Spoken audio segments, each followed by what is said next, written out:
Welcome to Season 3, Episode 4 of the Georgian Surrogacy Podcast. I'm Liz Tripodi, and today I am going to be talking to you about a very serious topic, and it is the ethics of surrogacy in Georgia. Today, there was a ABC News article that came out, and it's right across the media in Australia, and I am featured with my girls, our photo and some thoughts from me on the front page of the article. It is also going to air on ABC News as a feature story tonight, but I thought I would already get in and do a podcast about this because I've had lots of messages and seen quite a few posts online. So I wanted to personally address some of the things in the article and some comments that I have received from people. Look, I am under no illusion. International surrogacy is everyone has an opinion and everyone has their own thoughts, and I am a firm believer and a firm lover of Georgia and the surrogacy practices in Georgia. It is safe, it is regulated, and I think it is extremely ethical. And unfortunately, as it is in any industry, there are always a couple of bad apples.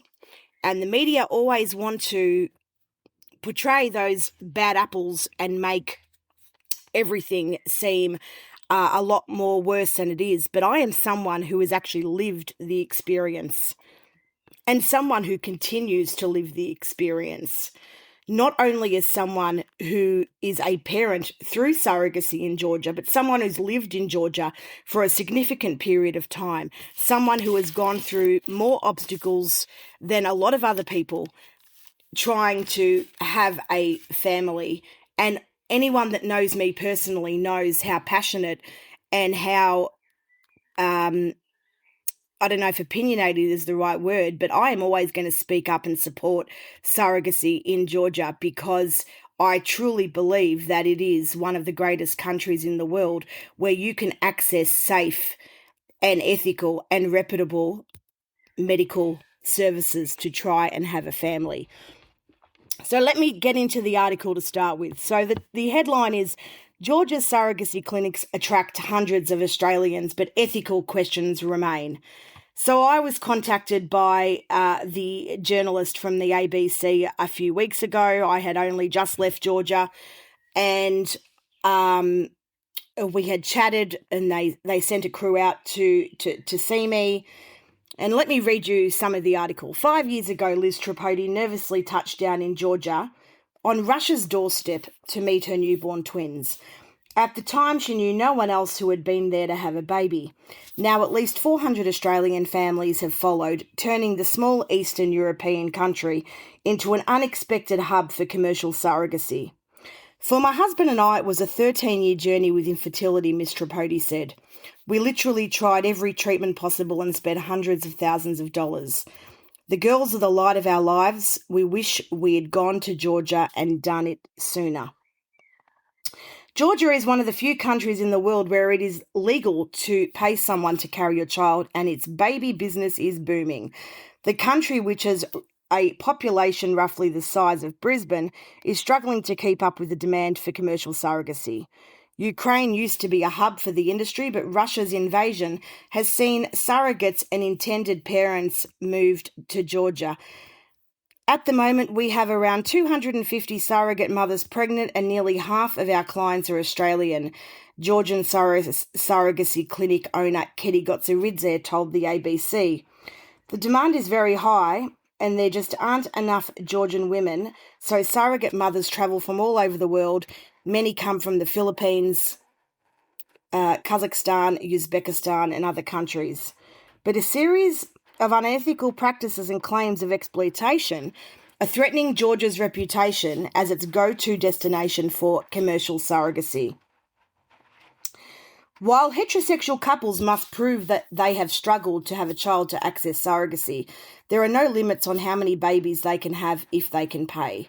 One woman, 27-year-old Christina Ozturk, made headlines after she had 20 babies through surrogacy in Georgia in 1 year, telling media she wanted as many as 100 biological children with her millionaire husband.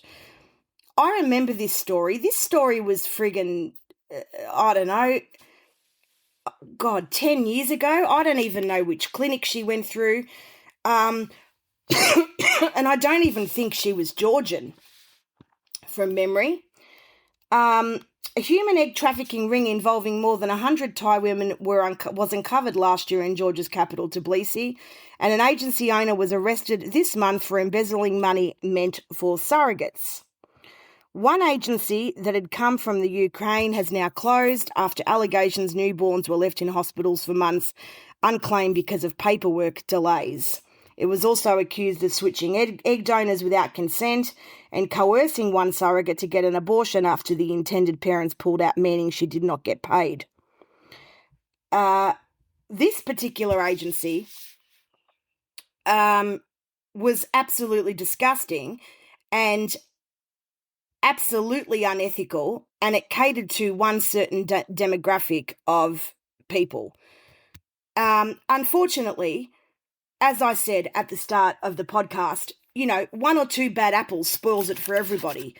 And the problem is, when you are dealing with surrogacy overseas, I don't care if it's Georgia, Ukraine, United States, Canada, Mexico, Colombia, Argentina, wherever it is, you are always going to get, excuse me, there's always the 2 or 3 most reputable clinics or hospitals or agencies, and then you've got all these little fly-by-night ones. Why people are still engaging in these little clinics or agencies that seem to pop up overnight is beyond me.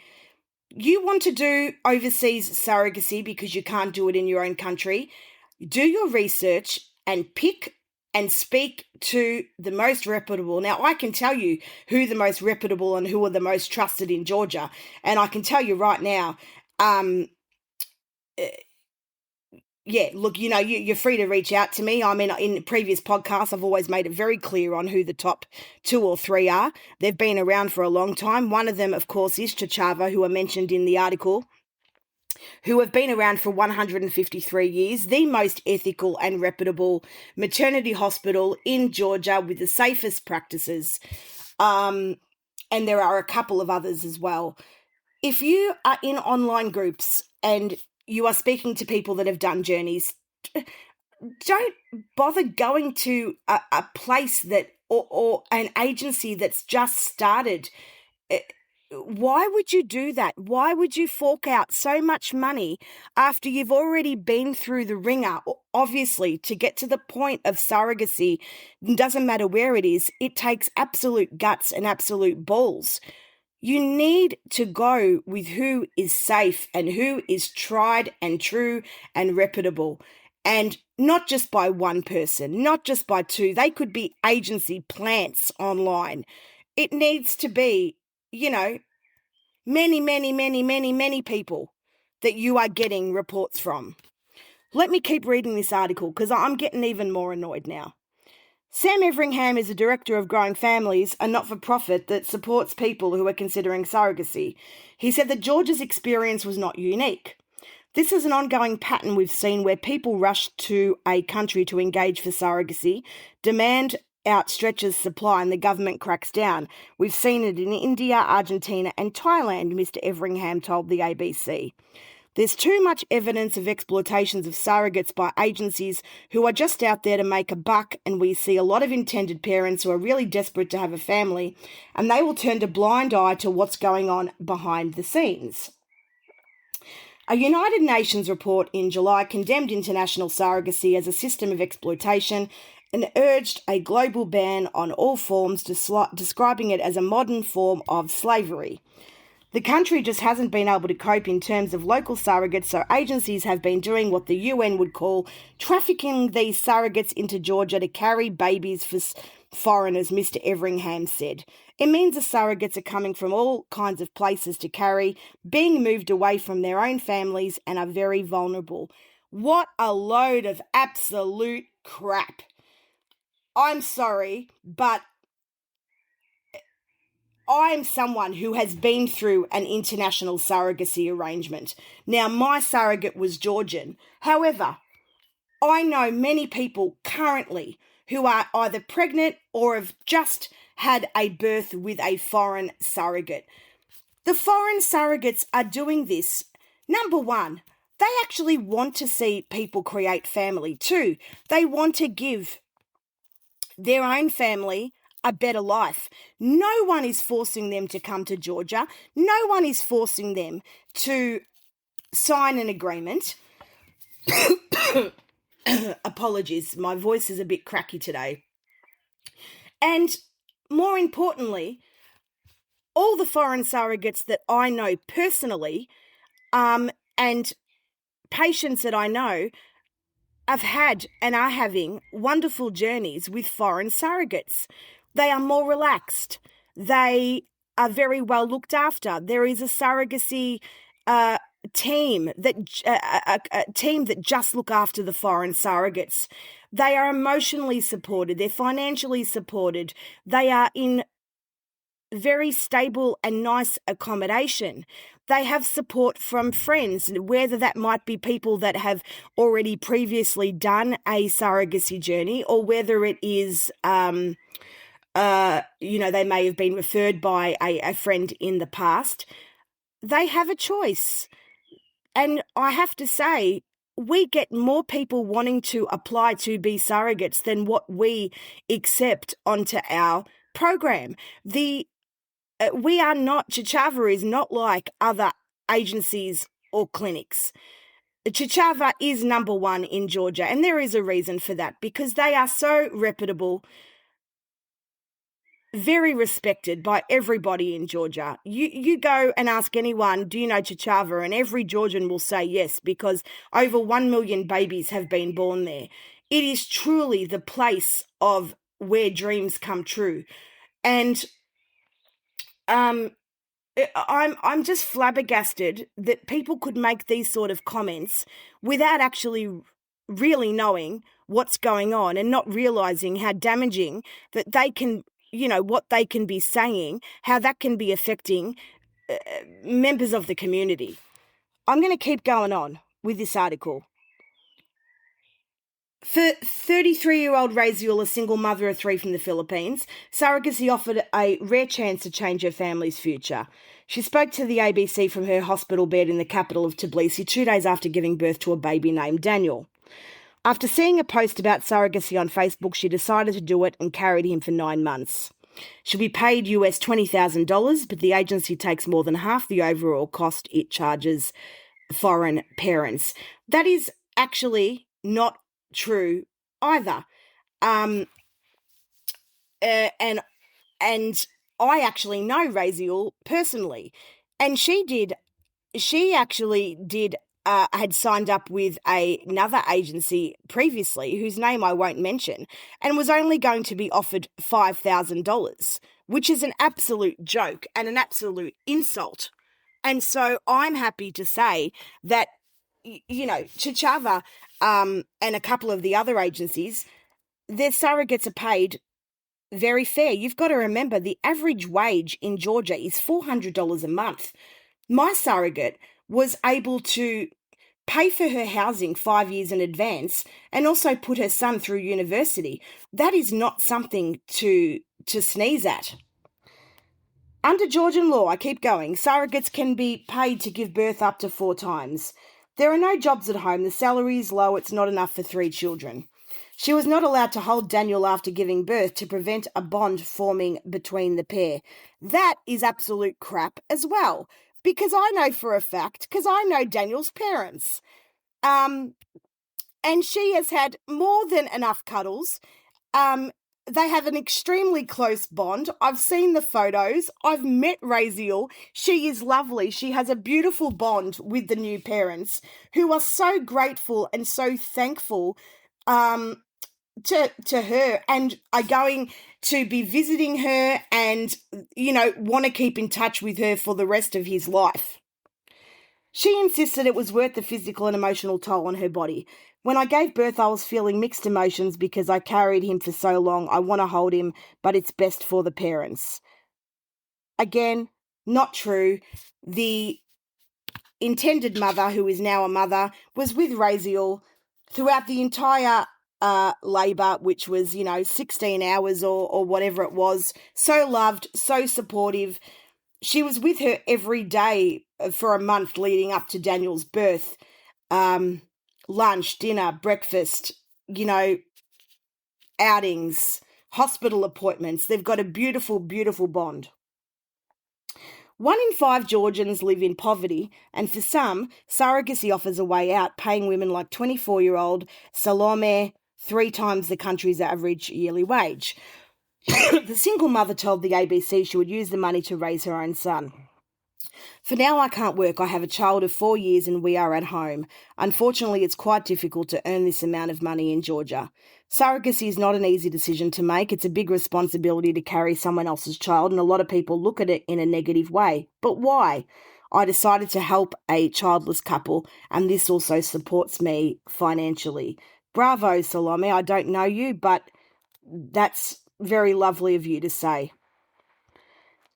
Despite the economic lifeline it offers, surrogacy remains taboo in the deeply conservative country of Georgia, where nearly 90% of the population is Orthodox Christian.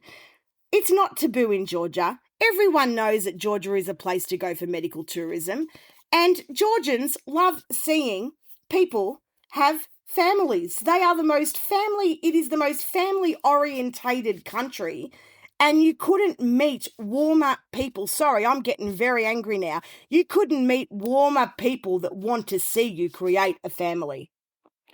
According to Christian views, surrogacy is unacceptable. It's a violation of human rights and exploitation of women.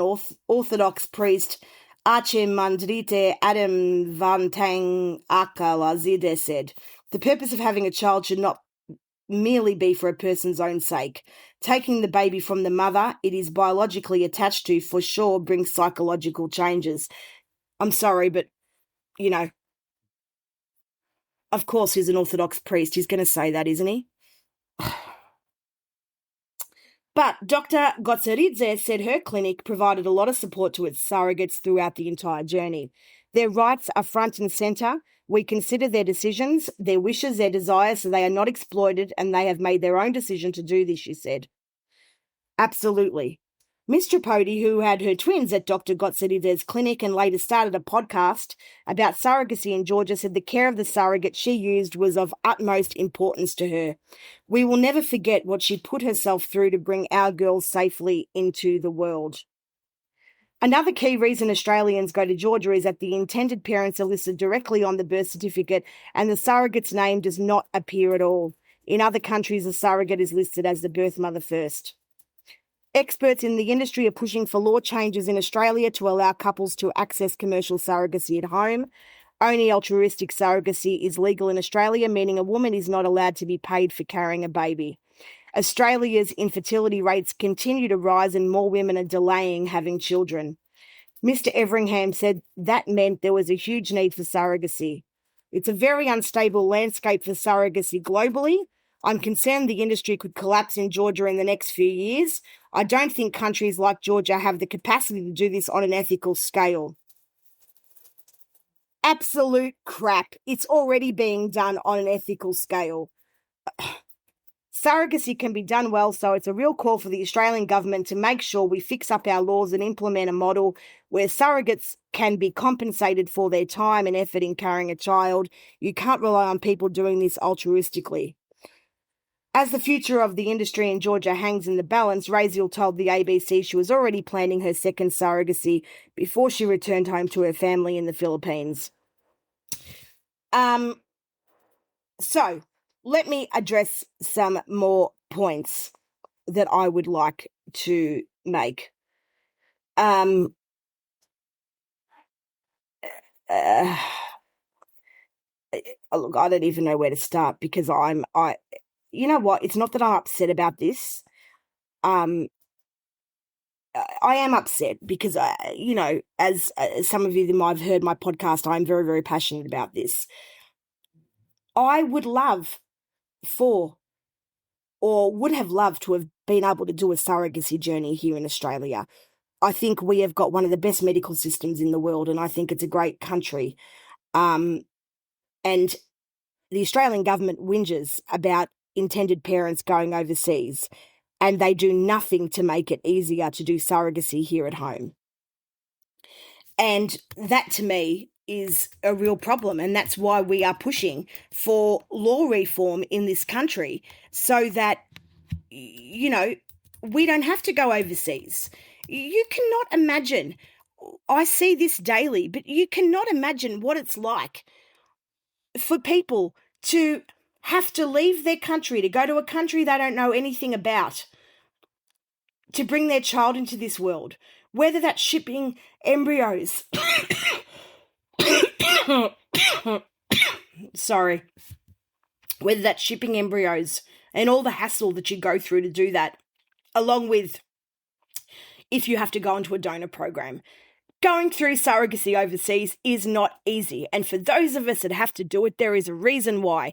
No one wants to help people like us here in Australia. And I will especially say for heterosexual couples, it is not trendy to be a surrogate for a heterosexual couple. Yes, there are a few gems in the surrogacy community that I know that have done it, but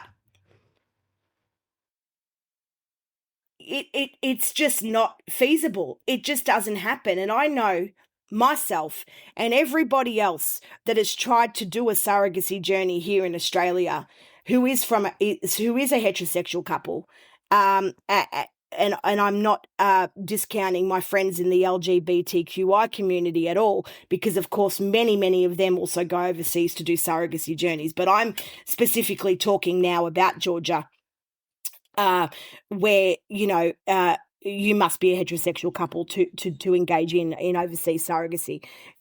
For us to go there, and we can't do it here in Australia. There's not enough people, and there's this thing called surro dating. I'm sorry, but when you have already been on a 13-year journey like when I was on, and you basically have got to get into these online groups and write your story and hope that someone connects with you, and then you spend months and months or years trying to find a match. It never happens. I know a couple who I met when I started my journey. 7 years on, they still don't have a baby because they spent so much time surro dating and trying to engage and find someone here in the Australian system because they were too scared to go overseas, and they still don't have anything. If I had have done that, I could have been on an over 20-year journey. I'd be 60 years old. And there is no way I'd be bringing a child into this world at 60, not that you are even permitted to do that overseas anyway. I mean, that's just ludicrous. So, my thing is about safe surrogacy. And, as I have mentioned many times before, and not just in response to this article, but, you can go back, you can find me online, going back 7 years ago when I first joined this community, 6.5 years ago when I first started the first online support group for Georgians, around the world. And, all we want is to create a family. And I would pick Georgia any day of the week. And Georgia is the second most popular country for Australians after the United States. Now, you think about it, that is pretty amazing. Georgia, the size of Brisbane, is only second to the US, which is absolutely massive. And there is no way that I would do a US journey. Every state in the US have got different surrogacy laws. And not even that, the cost is astronomical. I mean, who can afford after, like myself, being on a fertility journey of 13 years, who could then go and spend another $250,000 or $300,000? I feel so sorry for the people that have to do that, because there are, a lot of people that do still engage in US journeys. So I just want anyone listening to know that they are supported, and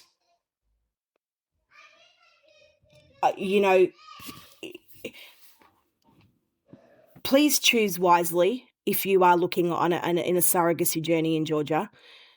You can always reach out to me. I'm always going to be brutally honest. I'm going to tell you the pros, the cons, the goods, and the bad. I'm very proud to be part of an organisation that is run by the most ethical and reputable person that I know, and that is so respected across Europe for safe IVF and donor and fertility treatments. And I am just blessed every day of my life to have my twin girls. Without our wonderful surrogate, who I just caught up with a month ago, this would not have been possible. She did everything right. I'll just break down just even thinking about it. She was just amazing, and there are so many amazing surrogates out there, just like mine, who put themselves through so much, because not only do they want to help other people, but they also, want to give themselves a better life too. And I wish that the Australian system, that people were not so judgmental, because let me tell you, and I know this for fact, even though in Australia you can only pay for a surrogate's medical expenses, I know of many, many stories of people shoving platinum credit cards to their surrogates and saying, go and buy yourself whatever you want. Yeah, you want to go buy a new car? Go buy one. You want to go and buy yourself a Louis Vuitton handbag? Yeah, go and buy one. Just charge it to my platinum card. So let's not pretend. Let's not pretend that people are not getting, not all of them, but many are getting compensated in some way. And this is why law reform has got to change in this country, so that it is fair right across the board, every state. Why should us, as intended parents, be criminalised for going overseas to create our family when the Australian system has failed us? That is just absolutely, wrong.